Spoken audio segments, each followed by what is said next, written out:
Damn these chairs. That's their game. Yeah. Yeah, thank you.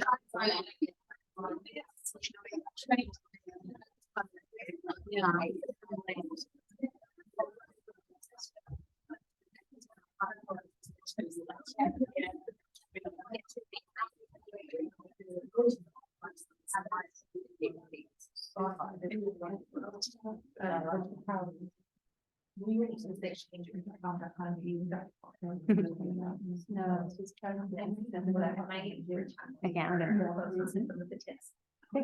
Thank you. Well, good evening, ladies. It's so nice to say that.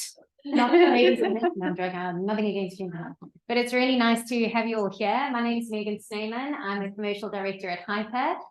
We are passionate about helping founders to flesh out their ideas, validate them, help them build and launch them. Our founders that go through our program are 10 to 15 times more likely to get investments than founders who go it alone. So we're really proud of that, and we love working with passionate founders. And I've got a few in the audience here tonight, and it's so great to have you here. So it's really good to be together at the Hearth. Thank you so much to Oiling and your team. What a beautiful environment you've created here. So it's fabulous to be here. And of course, so good to have Suzie with us this evening. I'll give a brief intro to Suzie and then she'll tell us a little bit more. But early stage financials are tricky. They can cause a lot of anxiety and a lot of frustration to get right. It's always a sticking point in the journey that I've seen with founders, and it can cause a lot of uncertainty. So I thought it was about time that we had an event with an expert to talk about financials and for her to share her wisdom. So this is Suzie Campbell. She is the founder of The Friendly CFO. She has more than 25 years of experience in commercial and corporate finance. And Suzie helps early stage companies and SMEs to get investor ready so they can scale, achieve sustainable growth, and be free to do more of the things that they love doing. Now, for each of you attending here tonight, it's fabulous because there are a few perks that you're getting apart from being here. You each are able to book a free 15-minute session. 30 with, minutes. Yeah, 30. Yes. Yes. Yeah, okay. Didn't I say that? So maybe it's my accent. A free 30-minute session with Suzie. So there is a QR code up on the slide there saying book with Suzie, so you can book your time with her. You can also book a free 15-minute session with me to chat about anything. I have kids too, so if you want to talk about kids, but startups, prototypes, validation, partnerships, investment, anything like that. You'll also get access to Suzie's website where you can get a free cash flow forecast and download that template. She's got loads of resources that she's going to make available. And Suzie has very generously also offered for everyone here tonight a one-to-one deep dive session at a discounted rate. It's normally £300 and she's going to charge £100 plus VAT to anyone who would like to book that. So make sure that after this you grab Suzie and let her know that you are interested in that session. Suzie, is there anything I've left off? What else would you like to share before we dive into the questions? Yeah, I would just add that I'm not an accountancy firm, and I work quite differently to traditional accountants that are, doing all your technical adjustments and doing your actuals and keeping you compliant and all of that stuff, which is all very important. But what I really want to do is kind of empower you to take ownership of this, because I think there's a lot of opaqueness about finance, and a lot of the time people talk to their accountants and they ring me up and say, they're asking me if I've got a fixed asset register and my year-end adjustments, my age payables ledger and things like that. So I sort of want to enable you to see your finances very clearly, very simply, so that you're empowered, you feel you have visibility, you can do the good things that you want to do with your time. Brilliant. Okay, so I've got a few questions that I'm going to ask Suzie, and then I'm going to leave about 15 minutes at the end for your questions. And then, of course, we're going to be able to carry on mingling and networking downstairs afterwards, only until 9. That's right. Eh? Okay, so let's go into it. So Suzie, what are the financial basics that a founder should get right early on? Okay, so the first thing I do when I work with any of my clients is in a way it's the most boring bit of the work, but it's what I call finance 101, and making sure you have the basic building blocks in place. So, let's say we're going to build a house and we all want to talk about the interior design and the look and feel of it. No one wants to talk about the foundations, but if you build a house without one, the house will fall down. So it's pretty important to get right. So basically you need 4 things to give you visibility over your finances. And one is a financial system and some fintech. So I recommend Xero, and there are loads of fintech apps you can use now to run your finances well. You're going to need a bank, and I generally recommend the more digital challenger banks, because no one wants to be going to Barclays with their passport to have it stamped with a wooden stamp, and that is actually what they do if you want to set up an account, and that's not a good use of your time. And you need what is a hero of the accounting world, which is a bookkeeper. So this is not a qualified accountant. This is someone that's going to make sure your income is categorized in the right way and your expenses are categorized in the right way. Without that, you have no visibility of what's going on. It's just a bank statement. And lastly, you need an accountant that you can actually understand and talks to you in a language and that you get on with. So if you feel that you're not getting that from your accountant, the problem is not you not understanding, it's their role to explain it to you. So those are my 4 fundamentals that we have to get right first. And a staggering number of companies don't actually have that in place when we start working together. So that's the basic building blocks, and then you can go from there to do the much more exciting stuff, which we'll talk about for the rest of this time. Yeah, brilliant. So what warning signs do you typically see early stage businesses dealing with from a financial perspective, or what are those red flags? Yeah, so the biggest red flag, really for any stage of business, and I'm a bit like a broken record on this, and you'll hear me say this a lot tonight, is all around cash flow.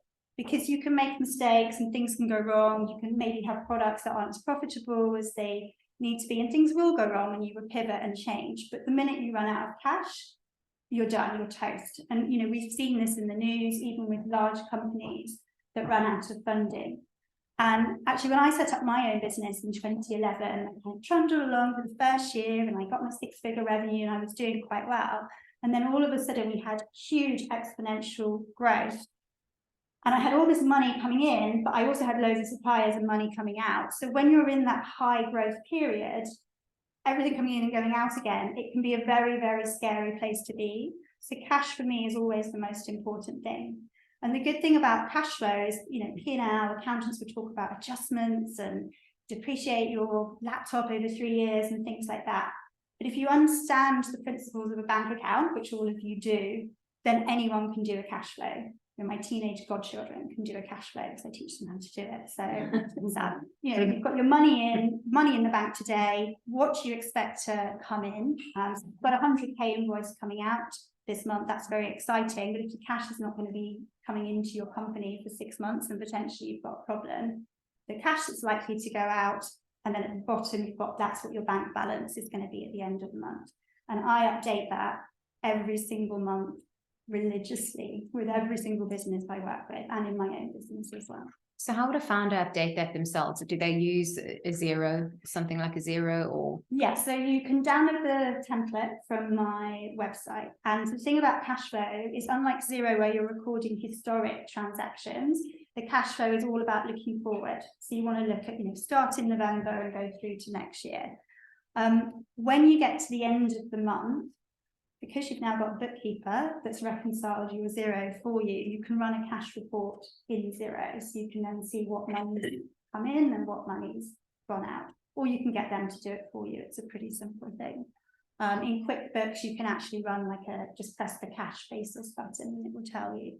So at the end of the month, I just put in the money that's come in, the money that's gone out. I check that the balance at the bottom is the same as what's in my bank account. So it's always up to date, and then keep going. So let's dig into founders who are at that sort of pre-seed stage, pre-product stage, because I know we've got a few in the audience as well. What are ideal targets for founders? So they're putting together financials, right? Because they're going to want to go and raise. what sort of growth rates should they be looking at? You know, is it aligned to market growth? Is it not? Year on year, how do they pull together something that's realistic but attractive to investors? And just to do a show of hands, how many of you are tech businesses? Okay, so about maybe about 2/3 of you. So yeah, so it's a little bit different for tech and non-tech, because if you're building, you know, if you're raising at your seed stage to build an MVP, it's very hard to demonstrate traction and revenue traction for something that you haven't even built yet. So I think one of the key reasons I see people turn down for investment is, one, that they can't show any traction, whether that's revenue or a proxy for revenue. And the second one is that there is not a sufficiently big market. So years ago, I made the mistake of trying to build an app for universities in the UK. And they all the universities thought it was a great idea, but there are only 150 of them in the UK. So I spent 3 months working on this thing before realizing that I just kind of disappeared down a rabbit hole and got too excited about my own idea, because I only had 150 customers if I got all of them in the UK, and it didn't work anywhere else. So in terms of the platform, you're looking for something as a proxy for revenue. So it could be a partnership, it could be user engagement. The most, in terms of an early stage company, the most I've ever raised for an early stage company was about 3 million, and then we got another sort of 2 million top up.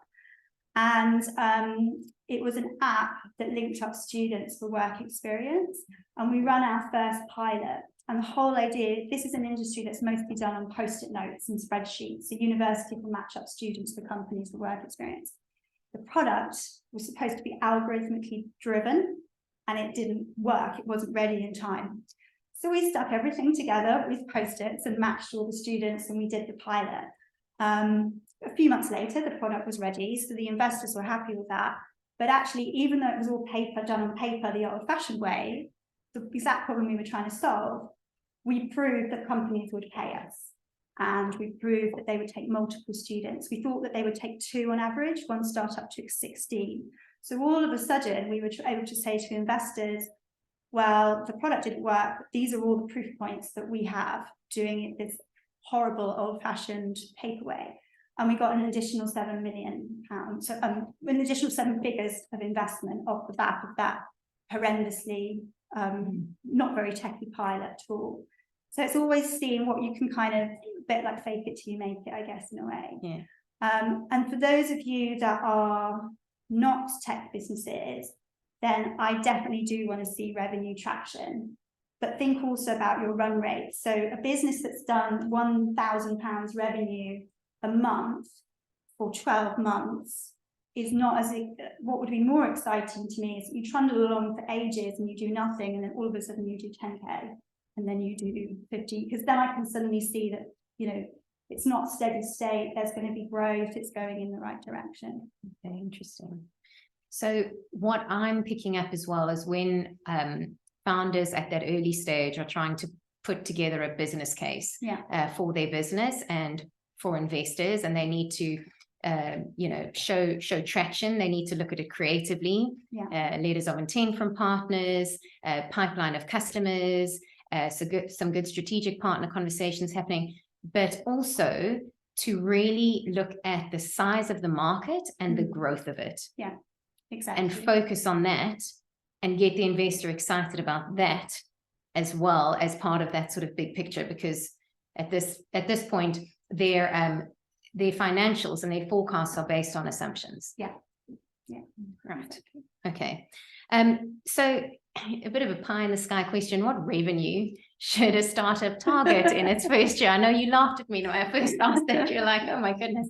But yeah, do you want to share some thoughts on that? I mean, for me, it's not so much the exact figure, but it's more around the proof point. So if you're a retail business, who are your B2B customers? Or maybe they're B2B companies that you can't even afford to get the stock for yet, but they want to work with you. What sort of growth rates and engagement are you getting on social and from, you know, consumers? If you're a bricks and mortar business, are you sort of ramping up months and months? You know, say you're in beauty, for example, or even somewhere like here, I'd expect you open the doors on day one, but it's not all full on day one. How do you sort of get to that ramp up, and how do you show that progress? And I think it's more about showing the journey and the run rate rather than a kind of set 1 year figure. Okay. I'm also really interested in what people do with nothing. So Escape the City, if you've heard of them, they did their raise and they were able to show that they'd got, you know, a bootstrapped business. I think they'd put like, you know, a few hundred, maybe a few thousand of their own money into it, and they could show what they had achieved with nothing. I've got a founder at the moment and she's achieved more with no revenue, with no investment, than the company I mentioned that got the millions of investment. Wow. And it's such an interesting story. I'm so looking forward to going out to raise for her, because, you know, what can you do with nothing is always a really big question for me. So on that note, if a founder comes to you and asks, should I raise or should I bootstrap for a little bit longer and try and prove it out, what would your advice be? I think it also comes down to a very personal question of how you want to be spending your time and your life.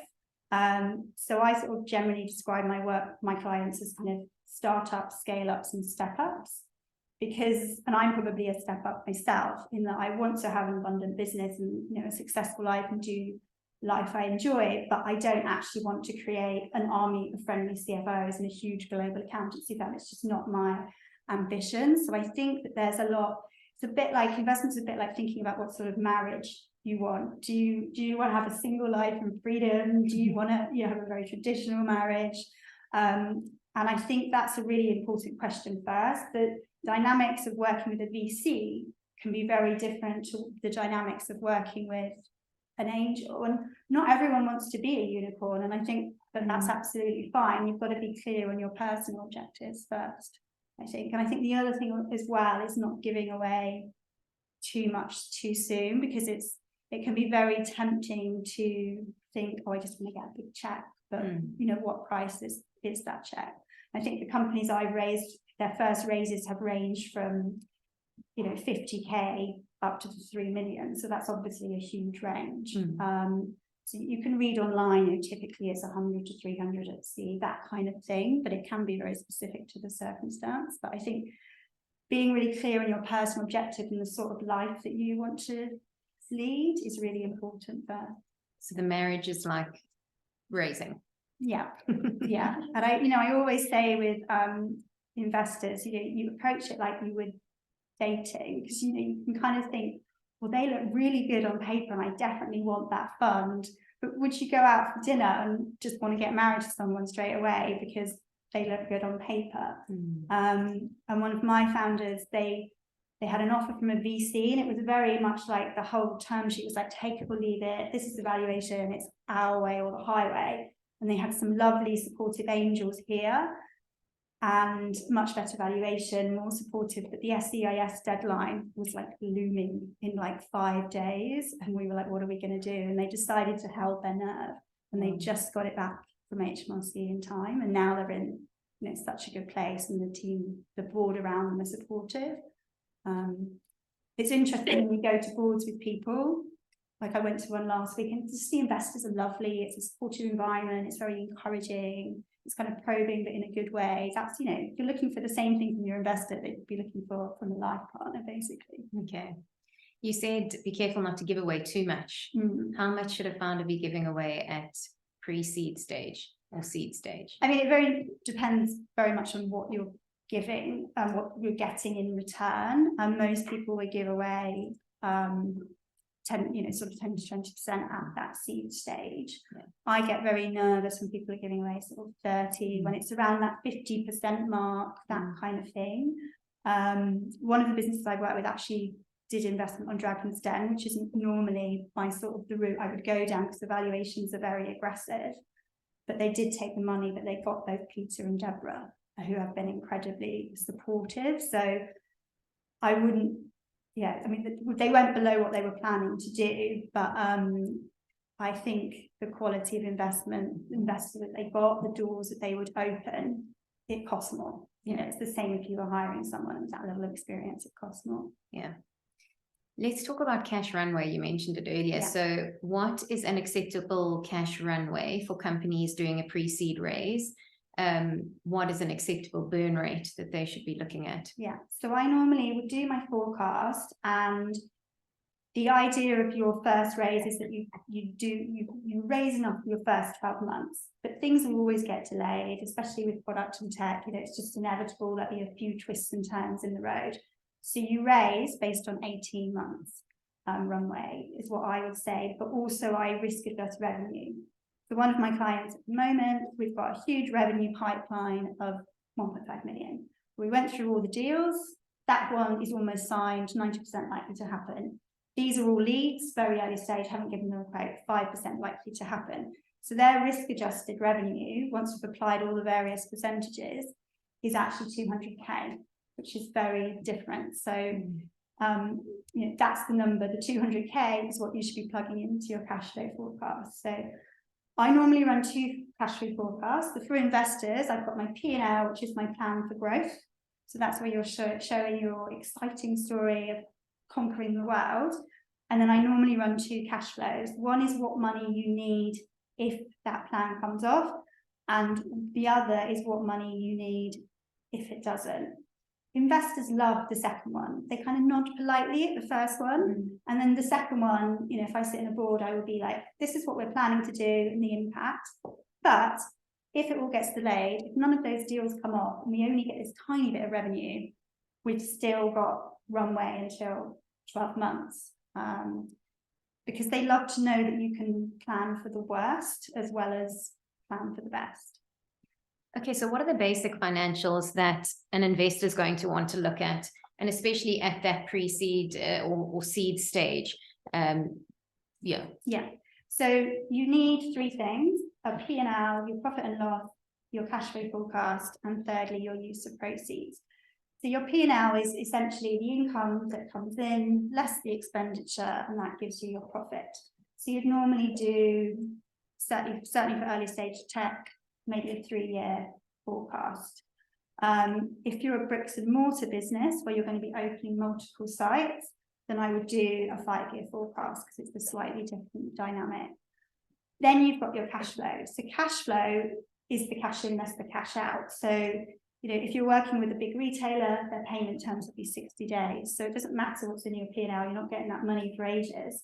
And you've got to buy all your stock in advance as well. You've got your funding coming in. If you're a tech business, maybe you've got an R&D tax credit, slightly smaller one after the statement last week. So that's where you sort of model your actual cash impact. And then the third thing you need is what you're actually going to spend the money on. So I would normally put like a little pie chart in the pitch deck, which is called use of proceeds. So for a tech business, it will normally say something like this much on product and engineering, this much on commercial marketing, and then there's normally like a tiny little bit that's exec. And they kind of want to see most of the money going on product engineering or perhaps go to market activities if you're ready to do that. They don't want you to see you spending it on a fancy office and expensive overheads. How often do you see a founder link that use of funds with a best case if they raise a certain amount, worst case if they raise their lower amount, linked to cash flow sort of or revenue risk adjustment scenarios you talked about? Yeah, I mean, we do those sort of scenarios ourselves. What happens if, especially if we're filling up the round over some months. So we will, so some of mine are about 70% completed at the moment. So we will have scenarios saying if we don't get the rest of the money, this is what we will do. Although in my pitch deck, I sort of like to go in with this is what we're going to do, and we're confident, and this is why, and this is how we're going to spend your money, and this is what we're going to achieve. So what do you, when would you typically expect a business to predict or achieve their break even? Yeah, so I think, the seed stage, we all know that you'll get some money to build your MVP, but then you'll have to do a subsequent raise, and then probably another one at Series A to really build out. So for a larger raise, when you're sort of at the 1 million mark, I would, probably maybe about 18 months, you're looking for it to take you to break even. And a point on forecasts as well, I would normally do my forecast based on the raise that we are doing. So if I'm raising £1 million for someone and we're going to scale to proven product market fit, so now we're looking at achieving scale in the UK, even if we know that there's going to be new revenue streams and we're planning to go into new international markets, that will be a later round. So I will normally put a note on that, but I will keep the forecast limited to what we're doing in this round. The reality is, if you're a tech business and you're on a big growth trajectory, you get your million in, you get where you want to go, what's the next thing you're going to do? We'll raise again, you know, so you'll then go back into a loss again because you'll raise a lot more and you'll, I don't know, go to America or wherever you want to do. So the reality of a tech business is that you will keep raising and going back into a loss-making position to then, you know, climb the next. It's like when you climb those hills in the Lake District and you climb to the top. You think it's the top, and then you've got another one and another one and another one. Let's talk about salaries. What percentage of expenses do you typically see salaries making up in a startup? And when should founders start bringing salaries into the mix and paying people? Yeah, so a few things on this. So I've, over the years, I've looked at the kind of, in quite intricate detail, the financials, the cost financials of many, many companies. And for much, much later companies, if they're service businesses, they're not manufacturing or retail, the salaries are typically about 50%, and then maybe a bit more on freelancers and contractors, and then maybe 12, 15 on premises. But this is, since COVID has happened, we're all much more remote. And I think really the reality is for earlier stage businesses, so one of mine, you know, 70% of our costs goes on people. And that's a combination of payroll and freelancers, contractors. And for investors and in your plans, separate the two, because they want to see what's on payroll and what's off payroll for various different reasons. Because obviously, if things go wrong, it's easier to lose the contractors, but then they're also thinking about it from a point of view of retention. And if you're building a product and you're 2 years in and everyone's building the product is a contractor and can leave next week, then obviously you've got a risk. So they'll want to see the difference between payroll and contractors, but it's going to be in a sort of post-COVID world with no offices. It's predominantly going to be people and marketing, depending on how much things like digital marketing are part of your mix. And I think about your own salaries as well, and you know, it might all be sweat equity at the start. But at what point are you going to start taking a market rate salary? And another thing that you can do, if you're taking less than market rate salary, then is there a way that you can earn that difference in options? Because we think about options to incentivize our other staff, but you can also give yourself options based on achieving certain bonuses and subject to the board agreeing all of that. I've seen quite a bit of pushback from investors on salaries and expecting, especially in those early stages, that firstly founders don't take a big salary, but secondly other people that come into the business are expected to almost take a less than market rate salary. What are your thoughts on that? Have you seen much of that? Yeah, and I think actually a lot of the people I work with, especially the founders and their key hires, are often happy to take less than market rate salary if they can maybe earn the bit that they're not getting in options. Because if they really believe in it, then for, you know, take a 50k drop, get that in share options, and then cash it out for millions down the line. So we've done quite a lot recently with some of my clients where we've looked at, well, if you didn't increase your salary, and we went to investors and said, we need an option pool and we need to hire these NEDs and these sales roles, plus some for the founder to earn back what they're currently not earning, which keeps them, that, you know, it aligns everyone's interests, right? Because that founder is then going for the final payday, which will be a much bigger one, but the investors don't mind because they get a bigger one too. Yeah. Let's talk about valuations. So there are many ways to value a business. Some say it's an art, some say it's a science, some say it's a thumbsuck. I know that your valuation method is pretty in depth. So talk to me a bit about that and valuing startups. So I valued the Interrail brand back straight out of university. It was 20 years ago, because I looked at that recently and I've just celebrated their 20-year anniversary, and I valued it at 5 million. And it took 3 weeks, and the way you do it, so there's various methods. So one is like multiples. So you look at what traded companies in your sectors are doing and what are they worth compared to their earnings and compared to their profits.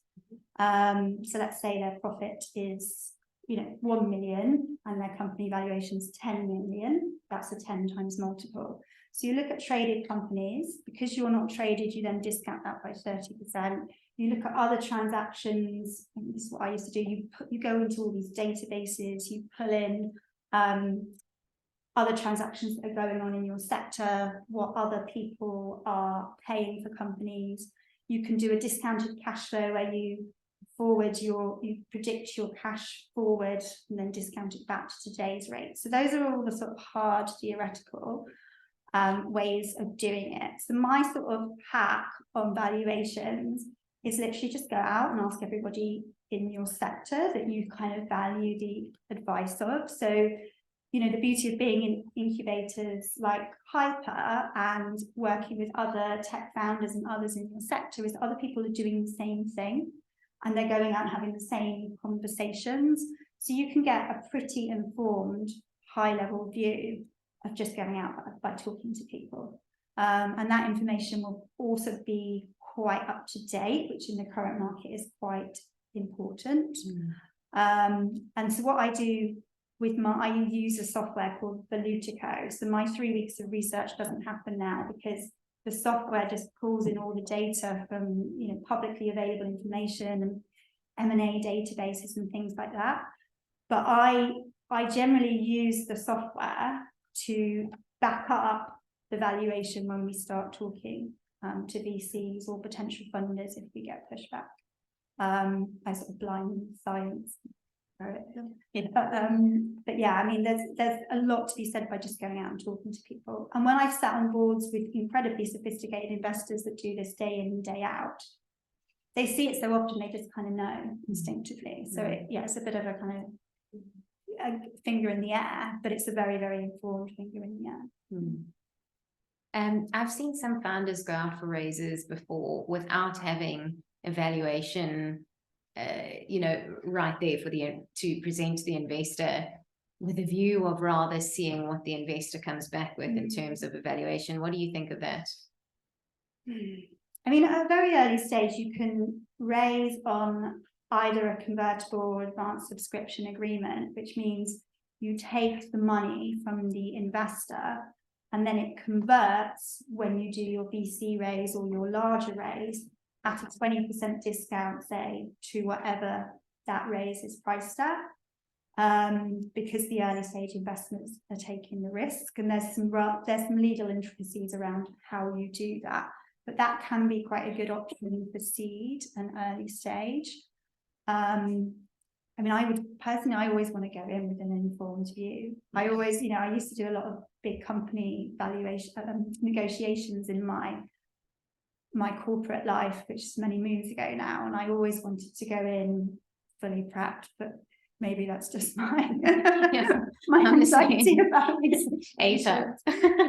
Yeah. But I think when you go to talk to VCs, often you're doing the introductory bit, and I'll be like, okay, so what's your typical ticket size? What percentage equity do you normally like to take? And then you can kind of work it out, because if they say we want to put in 100,000 and we want to take 10%, you're like, okay, so so you can sort of ask questions in that way. Yeah. Can you value a company at a price that's above what it actually is? Well, I suppose some people are more aggressive with their valuations than others, and sometimes people go out and raise money and they might raise on £2 million valuation, and then 6 months later it's all imploded. So valuations can go up and down. It's a constantly moving thing. And someone said to me recently as well, there's a difference between the value and the price.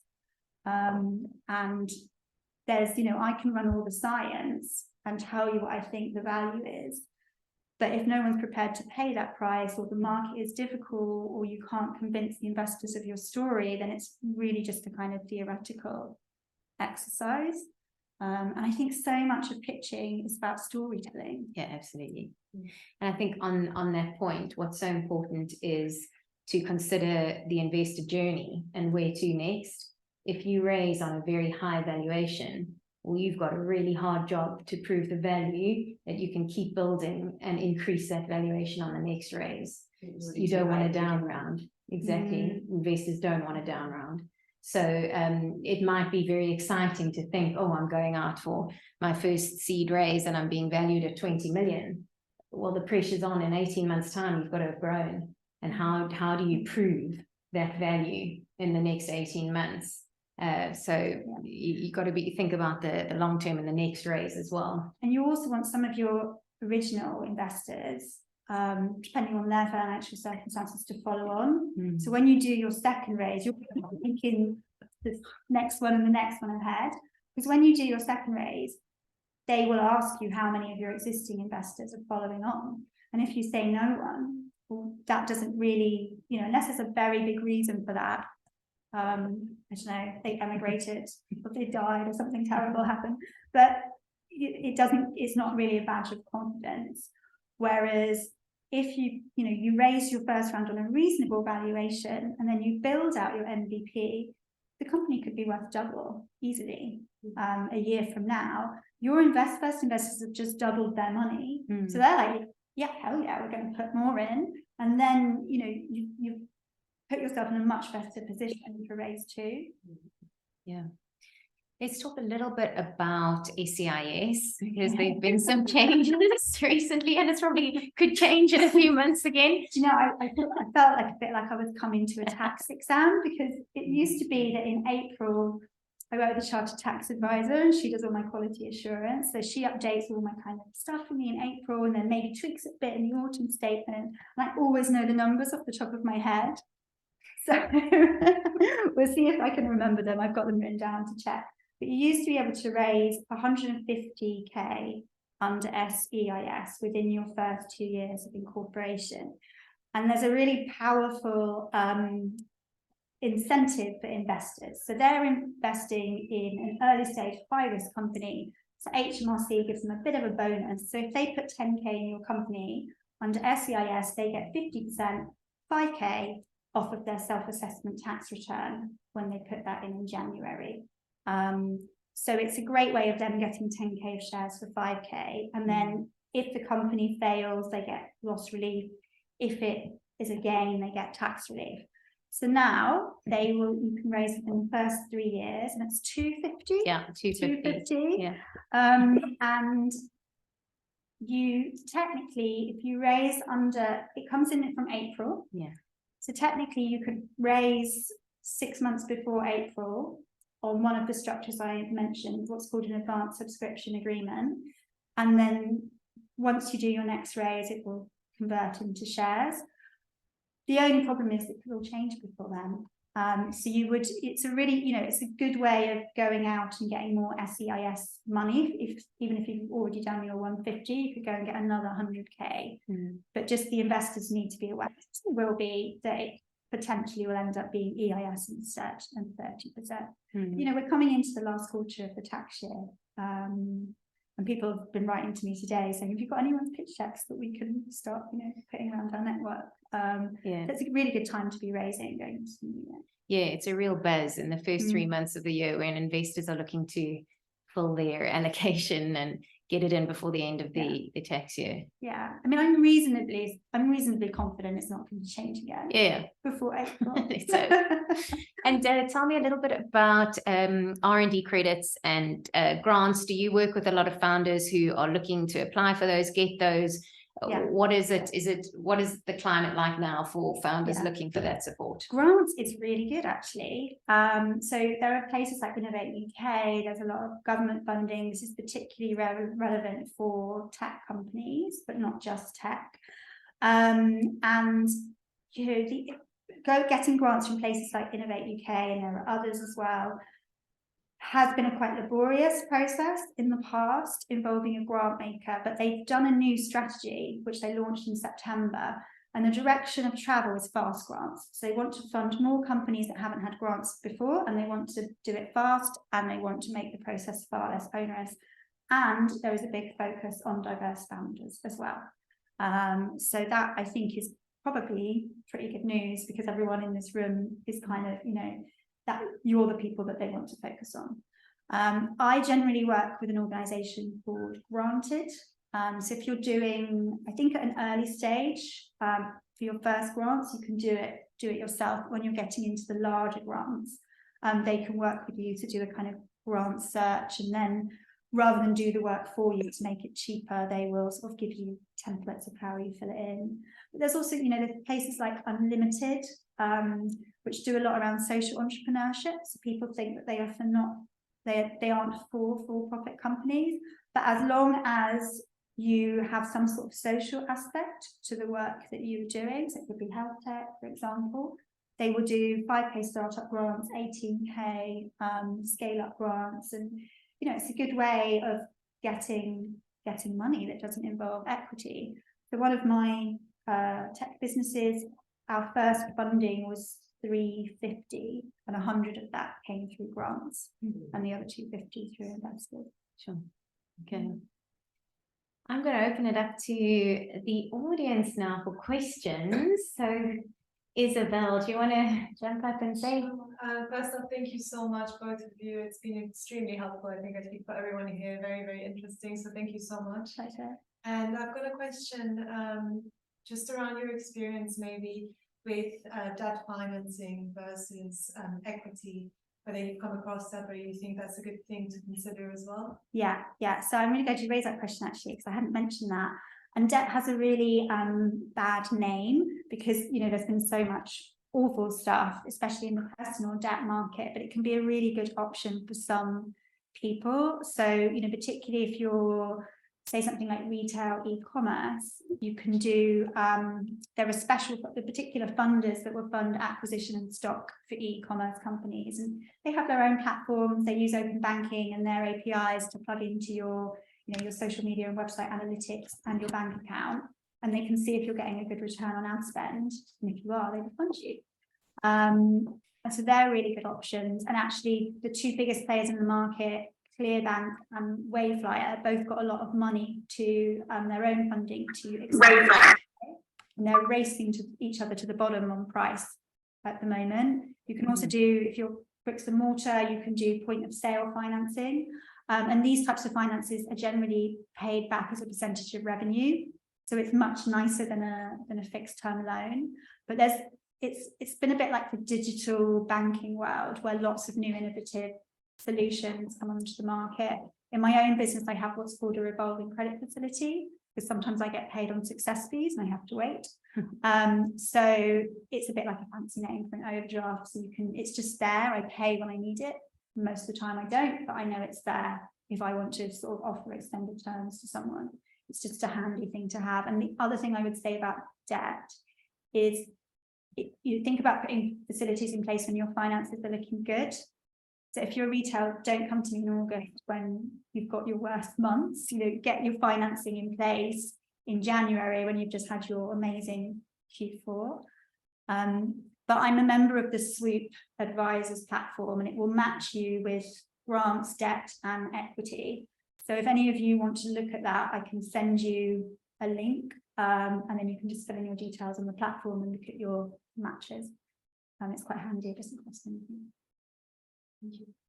Yeah, hi, Georgia. Yes, thank you. I just had a question about the SCIS. Yeah. So, from what I understand, it's for your first 3 years, since you launch, you have a gap currently 250,000.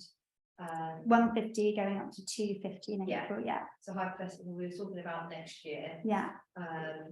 Now, is that so on the investor side?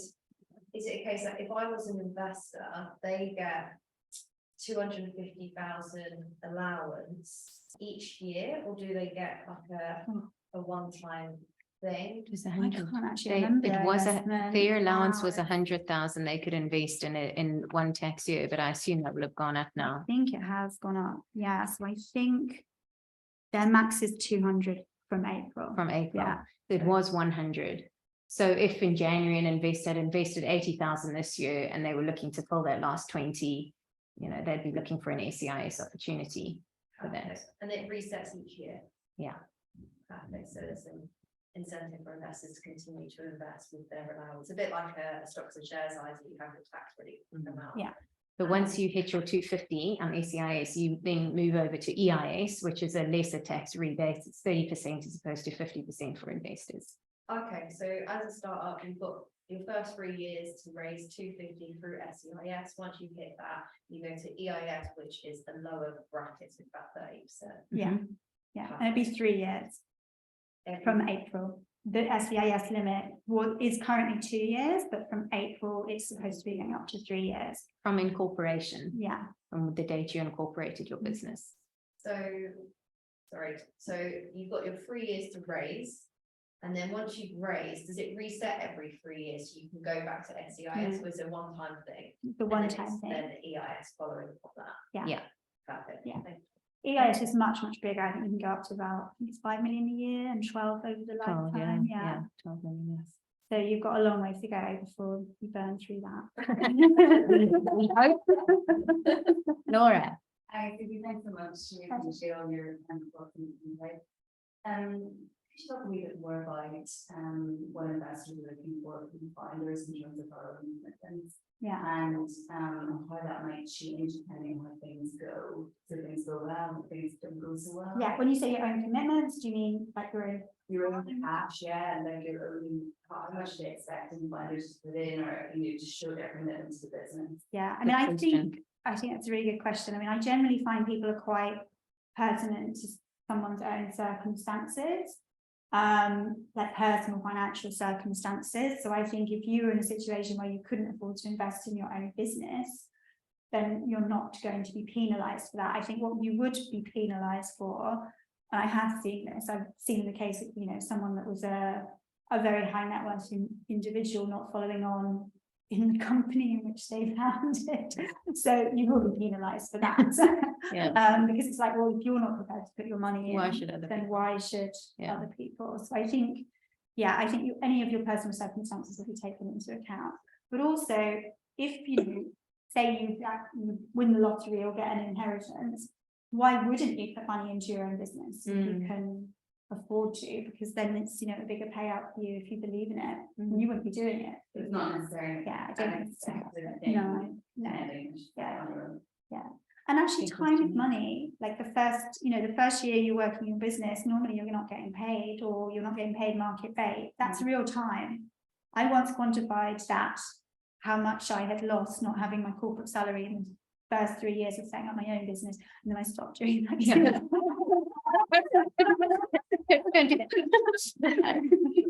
I think we've got a question on Zoom. Tatiana asking, what software do you use for your valuation? Velutico. Yes. We will share a link. Yes. Yes. Yeah. But I think it's for advisors though. Yes, we won't.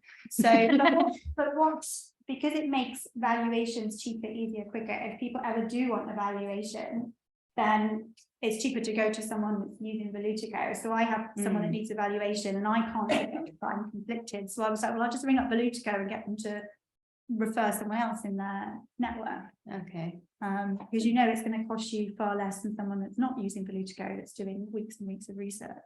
Yes. Okay. Good point. Yes. You. Firstly, thank you. I've been like furious taking notes. So I'm not sure how or if this question can be answered, but you were talking about grants, and I was looking at something on like the Innovate UK and everything. Yeah. And to be honest, I stopped because there was a lot of things where it's like, okay, what are the people that are going to deliver this, all these things, and I'm like party of one, solo founder, and it sort of felt like I'm not really gonna put in all of it. Like it still seemed like a lot that they were asking for, and actually a lot of it was sort of like, well, I can't really demonstrate my team of 10 that's going to do all these things. So I don't know, what would you recommend? Because I feel like that is like hot cash that I could just be tapping into, but on the other hand, I'm doing everything myself. So the time that that's going to take, and is it worth it? And actually, if I don't have a team in place, is that, do you know what I mean? Yeah. I totally sympathize. I filled in one once for a 25k extension for a client, and by the end of it, I was like, this wasn't worth it. Wasn't even worth the 25k. And I think maybe, is your business still early stage? Yeah. Yeah. That's So it, does it have any social aspect? Yeah. Yes, I have unlimited. Okay. Because they make it very easy, and 5K in your early stage goes quite a long way. Mhm. And their process is much easier, and they do Okay. it quarterly. So I would have a look for the smaller ones. Also, if you go onto gov.uk and put in a search for grants, it has a long list, and then you can filter by region, and some of them are really bizarre, like water development in Northern Wales. There are grants for that, but it will kind of filter, and you can have a look and see what's available. And then there are, do you know what the LEPs are, the local enterprise partnerships? So that's 30. So the England is divided into regions, which each have a local enterprise partnership. So there are about 38 of them, and their job is to foster enterprise. And some of them are great. D2N2 is amazing. Some of them are just hopeless. Unfortunately, London is not great, because generally the old EU money used to go into the regions more, but some of you might not be incorporated in London. But the LEP is normally a good place to go to see what grants are available in your region. But London is a little bit harder. Great. Yeah. So our company currently is incorporated in Delaware, because we've got a third co-founder who's Californian. Okay. We incorporated before you arrived on the scene. Yeah. We're both in the UK, operating mainly out in the UK, most of our consultants are in the UK, and they're doing a second half of a pre-seed raise at the moment. And we're exploring the EIS registered location as part of that raise. Like, we have experience of that dynamic. Yeah. Any kind of top level. So we've done a lot of that. Yeah. So first, yeah, I once got asked like how I was tax advice for someone in Paraguay, and I'm like, I'm not qualified to do tax advice. I have no idea. So when you're dealing with jurisdictions, different country jurisdictions, the golden rule is that you have to get advice, tax specific advice, and it would be from a tax specialist. It wouldn't be from someone like me that is qualified in tax, but that I don't do tax, thank the Lord, all day every day. So you need to get advice in both jurisdictions, and the two people that you're getting advice from need to talk to each other, because even though they're qualified in different spaces, they will talk each other's language. So I generally, for my scale-up companies, I work with an organisation called PEM, which is an accountancy firm in Cambridge, but they work nationally and they're amazing. And they are part of a network. So once I had a question around Swiss payroll, so they just rang up someone in Switzerland, and they didn't, it was like a 10-minute conversation, and it would have taken me forever to get to the bottom, and they didn't charge us. So, but that's basically the golden rule. So would Penn be able to? Yeah, if you wanted those things. Yeah, specific tax advice, they could do that, and they would then I mean, you've probably got an accountant in America anyway, I'm guessing. Yeah, so yeah. Do you know things like the grants that you've shared about, and like things like the R&D tax credits, like with an EIS registered location here, would we be able to apply for some of those? If you've got a UK legal entity, I think so. There are some rules around being a subsidiary, which I'd have to check. But if you grab me afterwards, it's quite, I know the page for that. Yeah. Yeah. On the SCIS, the 2-year bid/3-year bid. Yeah. So if, say, your company was founded in February of 2021, your 2-year bid is coming up soon, but in April that extends to 3 years. Exactly. So does that just mean between February and April, I wouldn't be able to take advantage of it? You could raise some money on an advanced subscription agreement where someone gives you cash. Yeah. And then if you raise again and someone prices around, it will convert into shares at 20% discount. If you do not raise within 6 months, it will convert at what's called the long stop valuation, which is normally closer to what the business is valued now. So basically it's a way of saying, give me the money now when I haven't done my raise and I'm not ready, you'll get a 20% discount for taking that risk. But if I don't hit my targets and I don't manage to raise, you'll effectively get your shares for about what it's worth now. So it's a sort of slightly punitive valuation. So that would be, I think that would be the best way to do it. Or the alternate is wait until like April 1st and then it's just. Yeah, but I mean, normally it can take at least 3 months to do your fundraise. So Yeah. even for April, Oh, I mean, so I it's don't- not the close date of it. As long as you put the date that those shares convert, as in after the, whatever the date is in April, if we say. 6th, I think. I think it's the 6th of April, so that when the shares convert, if it's after the 6th, it'll move over into that 250. Hopefully it stays that way. They might change it up, but yeah, put the date of converting for the 6th or Yeah. after. Okay. I think there's another Zoom question. So it's also from Tatiana who's asking, going back to nationalities, are you working with startups from the Netherlands and other regions that you focus on, or do you do worldwide? Do you work on worldwide in terms of external CFO? Yeah. And in terms of requesting grants from different jurisdictions? Yeah, so I do work with companies worldwide, actually, even though I'm not qualified outside England and Wales, because I'm not your accountant. So I don't need to do the technical accounting compliance stuff.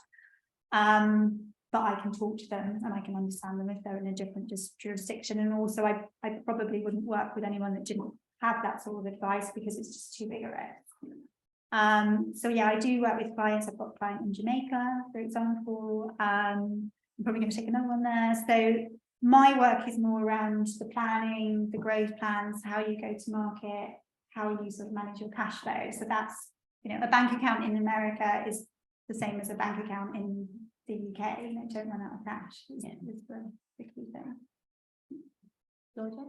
Yes, just going back to equity and, you know, when you're getting your advisors or your kind of founding team on board, pre-investment stage. Just like to know a little bit about, like, because obviously it's common for people to maybe leave, like, Yeah. you know, taking the jobs. If someone's in the founding team and you maybe got them on board by an equity agreement, but they leave before you sell, what's normally like the case in that Okay, situation? do they actually, is this like a situation where they would have shares or where it would be options?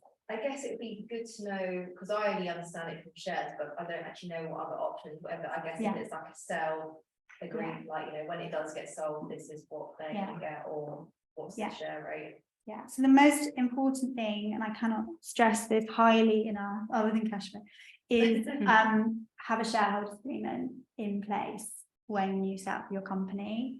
And I did it once and I didn't have a shareholders agreement and it didn't end well, which was devastating. And actually I found out then so many people had been through this where they had said, oh, it's all so exciting and it's all going to be great and we'll be 50-50, or someone new had come in and yes, have 5% of my company, and then it didn't work out. So you always want to have a shareholders agreement. A pretty standard shareholders, and an investor will require it, but even at the very start where you've got the most simple shareholders agreement, it will normally say what happens if one person just goes to Bali and sits on the beach. And this is a real example. And in that situation, you don't want to be, you know, let's say it's the 50-50, you're doing 100% of the work and you have 50% of the dividends and 50% of the company. So in that situation, it would normally say the person that's leaving first has to offer their shares to, basically the remaining founder has the right to buy them out at market value. And you then have to get an independent valuation for that. So you want, at its most basic, a shareholders agreement that will deal with that for you. So that you don't spend too much money on that, you can use a platform, like sometimes I've used Seed Legals, where it will cover a very, you know, basic thing, a shareholders agreement that will cover that. If you're offering equity and option to key hires, which is a really good idea to incentivize them, and it also means you can pay them less than market value. Generally, under most option schemes, basically the option is they don't have shares today, but they have a right to buy shares in the future when you exit at maybe £1. So then if the share price then is £100, they've made 99p immediately. So that's how options work. Normally people, if they leave, their options cease unless it's death or redundancy. There are exceptions to that. If they put a lot of work in at the start, they might have the right to keep some of their options. But that's normally how it would work. Georgia, just as an aside, we partnered with Sea Legal, so Otto should introduce you so that you can work with them for all the legal things, shareholders, SCIS and everything. Okay, perfect, thank you. They're really good at, I think, at the early good. stage, Yeah. because Really good. you only things like shareholders agreement, you're not doing a VC raise, you just need the basics Yeah. covered, and they just make sure that Yeah, I that's. think it's just that, because like I'm a sole founder and I'm getting people on board based on like being part of the founding team, like specific in their field to like, I guess, cover the gaps of where my expertise don't lie. But at the same time, it's that kind of, I guess it's that risk because they're not a founder, but they deserve something because of the workload that they'll do at the beginning, and see they won't get as much salary. But it's also that thing of like, okay, it's great if they're there for 2 years and make a difference, but if they leave, they get something. Yeah. Or if they've kind of not really done anything for 5 years and then choose to leave, as you say, would you cease the shares? Yeah. Or I think there was also a conversation about like target expectations as well. The vesting that- schedule, yeah. Yeah, exactly. And the options, sometimes it would be like you'll get X amount of options a year. So they can be time-based, but they can also be performance-based. So when I said earlier, you might take a pay cut yourself and then have the right to have more options. It might say, for example, you will work at half the market rate, and if you hit the targets, you will get X extra options a year, but then you don't get them if you miss them or something like that. Okay. Let's take one last question. One last question. Yeah. So I was just going to ask, so obviously we've spoken about valuations, cash flow, everything else, but so I've done a small family and friend round for my business, Yeah. and I still have some of my SCIS eligible amount to go out, and my plan is next year to start looking at angel investors. I was just wondering, I know you've spoken about different resources for valuation tools and things like that. Apart from leveraging my own network, is there anywhere that you would suggest for female founders to look for sort of angel networks or places? Yeah, I mean, I follow a lot on LinkedIn. There's quite a lot of kind of women founders, there's quite a lot of diverse groups on LinkedIn, and I sort of keep a working list of them. And that's how I do it. We're also members of various networks as well. So I think it's just about finding, there's so much, the statistics for women are obviously incredibly, poor in terms of investment. I always say to people, you need to be prepared to go into places that you feel a bit uncomfortable, but not too uncomfortable. And it's where you sort of get that balance and finding those supportive places. But I think there's a lot of power in networking and female founders groups as well. Yeah, speak to me or hook you up. Well, there were actually a lot of questions about fundraising tonight, which was interesting. We have Hyper's holding a webinar with Fundin on the 7th of December. So that's going to be online from 6 to 7 p.m. and it'll be all about raising capital. So you'll get a link in the follow-up email to that, to book a space on that. You'll have a follow-up email with Suzie's links and links to book time with your 15-minute session with Suzie. And I think that is all. I will also include a feedback form. I would appreciate any feedback you can give us, positive, negative. We want to keep supplying good events for you and what topics you're interested in. So please give us the feedback. Yes. I just want to add something. Oh, yeah. Okay. Yeah, Ed. Oh, no, I was just going to talk about the heart. I was going to, so a huge thank you. So thank you so much to the Heart. Thank you so much, Suzie, for your time and for sharing your insights. Thank you for coming out in the cold. Yeah, amazing. And yes, thank you all for coming and for listening and for asking such incredible questions. I'm looking forward to mingling more with you afterwards. Yes, Willing. I was just going to add, so if it's your first time here, so we are a women's space, we're a women's co-working space during office hours as well. I think a few of you might have come and spent the day here. We have a very diverse community of what the women do in this space. some are founders, many have their own businesses, some are corporate women, many, lots and lots of different mixes. So if you're interested in also finding a safe, calm, focused, productive space and a very supportive community. So actually Susie's one of our members here. We've got a couple of other members in the audience. Then also get in touch. We're doing trial days of co-working as well. So, you're welcome. Come and hang out. Come and be productive in here. We'll put a link in the email as well for them to book a trial co-working day. That'll be good. And I also just want to say a big thank you to Megan, because this whole event in a way happened. I think we were at Another networking, we were at a female founders networking event about only September. 2 months ago. Yeah. Right? Yeah. Chit chat. Yeah. And then here we are. Yeah. Amazing. That's, Yeah. It's awesome. I guess also a testament to the community, and I think, anyone that is a female founder working in the female founder space, we have a lot of support, we have a lot of champions, people that want to see you do well. So Absolutely. And I always like to end off any event with a quote, I know. But I share the sentiment of Steve Jobs, who said, I'm convinced that about half of what separates the successful entrepreneurs from the unsuccessful entrepreneurs is pure perseverance. So keep going. Thank you.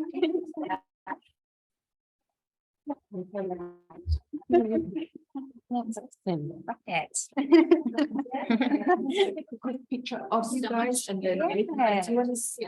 Oh, yeah, sure. So you go home and like, think of my hat, Yeah, I think as well. permission over those. Oh, yeah.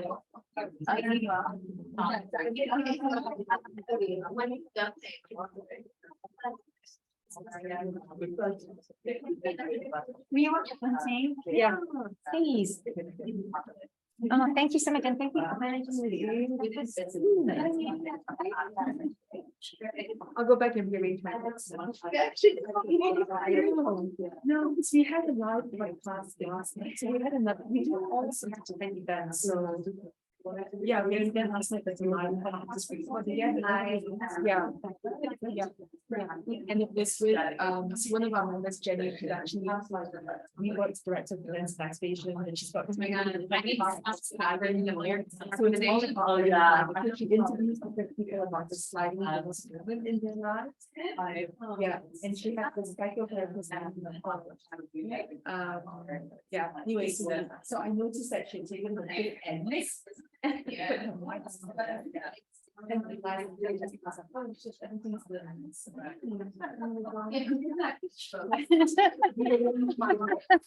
Oh, brilliant. Thank you so